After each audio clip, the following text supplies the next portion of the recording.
Oui, alors je suis doublement en faveur de la congélation ovocytaire pour raisons personnelles, à la fois en tant que président du Collège national des gynécologues obstétriciens, parce que nous avons pris position de ce point de vue, et puis aussi en tant que gynécologue obstétricien et à titre personnel, la réflexion, tout simplement parce que nous pensons, et je pense que c'est bon pour la santé des femmes. Parce que ma carrière dans le domaine médical, qui a été beaucoup consacrée aux questions de fertilité, je n'ai eu de cesse de rencontrer des patientes qui arrivaient à un âge de 36, 39, 40, 42 ans et qui étaient en panique parce que voilà, la vie les avait amenés là et en désir d'enfants et sans pouvoir le réaliser, tout simplement parce qu'il y a une baisse de la fécondité en rapport avec l'âge. Et puis bien sûr, il y a les techniques modernes, mais les techniques modernes ne peuvent rien contre l'influence de l'âge sur la fécondité. Et les résultats que l'on peut obtenir par les inséminations ou les fécondations in vitro, bien on le sait, sont très faibles par rapport aux espoirs que les patientes nourrissent. Et donc on sait qu'un grand nombre de patientes restent de ce fait sans enfants ou ont recours au don d'ovocytes, ce qui est encore une autre chose. Et donc on pense que du point de vue de la santé des patientes, à la fois d'un point de vue psychologique mais aussi d'un point de vue physique, parce que lorsqu'elles subissent des cycles de stimulation de l'ovulation pour insémination, fécondation in vitro, ou qu'elles ont recours au don d'ovocytes avec tout le stress que cela implique et les démarches, eh bien c'est défavorable in fine à la santé globale de la femme. Et donc ce serait une bonne chose pour elle que de se mettre en sécurité en obtenant ce que la technique d'aujourd'hui permet de faire, c'est-à-dire une extension en quelque sorte de leur période qui est très limitée, de leur période de fertilité qui est limitée, grâce donc à la possibilité de la cryopréservation de leurs ovocytes. Et en cela, ce serait une justice qui serait faite aux femmes. Parce que il y a une situation qui est physiologiquement un petit peu différente chez l'homme, mais l'homme quand même subit des conséquences de l'âge, bon, avec un décalage par rapport à ce qui se passe chez la femme, mais il y a tout de même une influence de l'âge. Or, l'homme, dans de nombreuses situations, du fait de la facilité qu'il y a à pouvoir congeler du sperme, peut congeler du sperme alors qu'on est à la limite de l'indication médicale.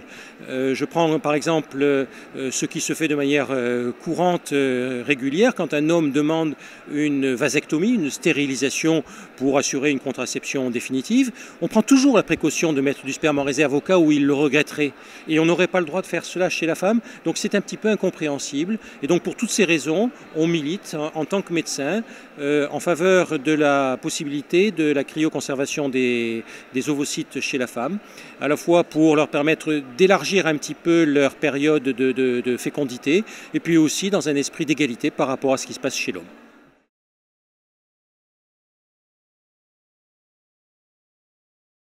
Alors c'est sûr que quand on parle de l'obligation du caractère médical de l'assistance médicale à la procréation, notamment des indications médicales et donc pas d'assistance médicale à la procréation pour des situations sociales. On mélange en fait plusieurs situations et on mélange notamment ce dont on parle aujourd'hui, c'est-à-dire la possibilité de congeler ses ovocytes pour élargir sa période de fécondité, avec une autre situation sociale qui est la situation des couples homosexuels. Alors bien sûr, il y a les couples homosexuels féminins où l'utilisation d'un sperme de donneur par insémination en général serait suffisante, mais il y a aussi les couples homosexuels masculins où dans ce cas-là, c'est plus compliqué puisqu'il faut avoir recours à une patiente qui porte la grossesse et qui donc subit une insémination et qui donne ses propres œufs. Et donc on mélange en fait beaucoup de choses et ça rend la réflexion très compliquée. Et je suis assez d'accord avec la manière dont vous posez la question. Si on sépare les questions, si on met d'un côté la cryoconservation pour raisons sociales et puis les problèmes spécifiques des couples homosexuels d'un autre côté, eh bien je pense qu'on raisonnerait de manière plus saine, plus réfléchie.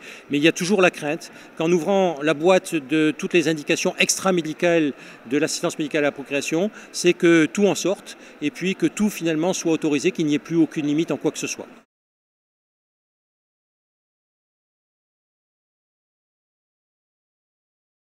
Alors là, de ce point de vue, le Collège national de gynécologie obstétrique a pris une position qui est très claire. Alors ça n'a pas été sans discussion, il y a eu de très longues discussions qui ont duré plus d'une année et qui ont motivé de nombreuses réunions, mais finalement qui a permis d'arriver à un consensus, c'est que oui, on a pris position fortement sur le fait qu'on pense que ça serait bénéfique aux femmes. Donc on est en faveur de la cryoconservation des ovocytes chez les femmes parce qu'il y a un fait de société qui est imparable, qui est inéluctable, auquel on assiste et on a beau essayer de le combattre par l'information, par la discussion, y compris dans nos propres familles d'ailleurs. On ne peut pas dire que nous ne soyons pas informés. Tous les jours, on vit dans nos consultations des patientes qui arrivent à un âge limite et qui malheureusement sont en grande difficulté de procréation. Donc il est bien évident qu'on en parle aussi dans nos familles et on le voit bien, nos enfants, ils sont pris par la vie d'aujourd'hui, par les études, les carrières, par toute une série de raisons d'ordre sociologique et qui s'imposent par rapport aux raisons médicales. Et de ce fait, en tant que docteur, nous, on n'a pas à juger cela, mais à le constater, et on a à essayer d'apporter les solutions que l'on pense bénéfiques, et c'est notamment le cas pour la cryoconservation des ovocytes. Et c'est pourquoi nous avons pris, en tant que collège des gynécologues obstétriciens, position en faveur de cela, et nous avons fait un communiqué que nous avons porté aux politiques, que nous avons porté aussi au comité consultatif national d'éthique, en leur disant il faut réfléchir à ça, parce que les techniques existent, et il serait anéthique, non éthique, que de différer la réflexion. Voilà, et donc on essaye d'apporter notre contribution médicale qui est très claire de ce point de vue.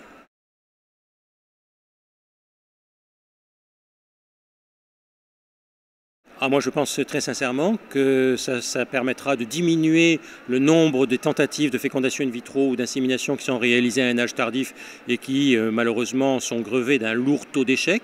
Ça permettrait aussi de diminuer la fréquence du recours aux dons d'ovocytes dont on sait la difficulté compte tenu des lois que je respecte complètement, de l'anonymat, de la gratuité du don et qui font qu'il y a peu de donneuses. Je les encouragerai, c'est ce que je fais. Je les encourage et comme on n'a pas le droit de le faire en France, bien sûr après discussion, je les adresserai à un pays limitrophe. Moi je travaille à Montpellier, on n'est pas loin de l'Espagne, où cela peut être réalisé. Alors c'est la mettre bien à sa place. Je pense que c'est une nécessité, c'est une logique et donc je suis très en faveur comme je l'ai déjà expliqué plusieurs fois, mais en même temps il y a des limites. Il y a ces limites et ce sont ces limites qu'il faut réfléchir. Et peut-être c'est parce que l'on n'a pas assez réfléchi aux limites que certains sont encore un petit peu choqués par l'idée de cryoconserver pour convenance personnelle, pour raison sociale. Il faut réfléchir aux limites inférieures de l'âge auquel on peut mettre en cryoconservation. Est-ce que vous accepterez une cryoconservation chez une jeune fille de 18 ans, de 22 ans, de 25 ans, de 30 ans? Donc là, il y a une limite inférieure. Il faut réfléchir aussi à la limite supérieure, là elle est d'ordre médical, c'est-à-dire la qualité des ovocytes, bien entendu. Et puis il faut réfléchir à la limite de l'âge auquel on accepte de transférer les embryons et dans quelles conditions. Est-ce que l'on demande que la femme ait trouvé un conjoint avant l'âge de 50 ans pour transférer les embryons? Ou est-ce que si elle est encore célibataire à l'âge de 50 ans, on accepterait quand même de transférer les embryons puisqu'elle atteindrait un âge limite raisonnable pour la grossesse? Voilà, c'est toutes ces limites qu'il faut réussir à définir.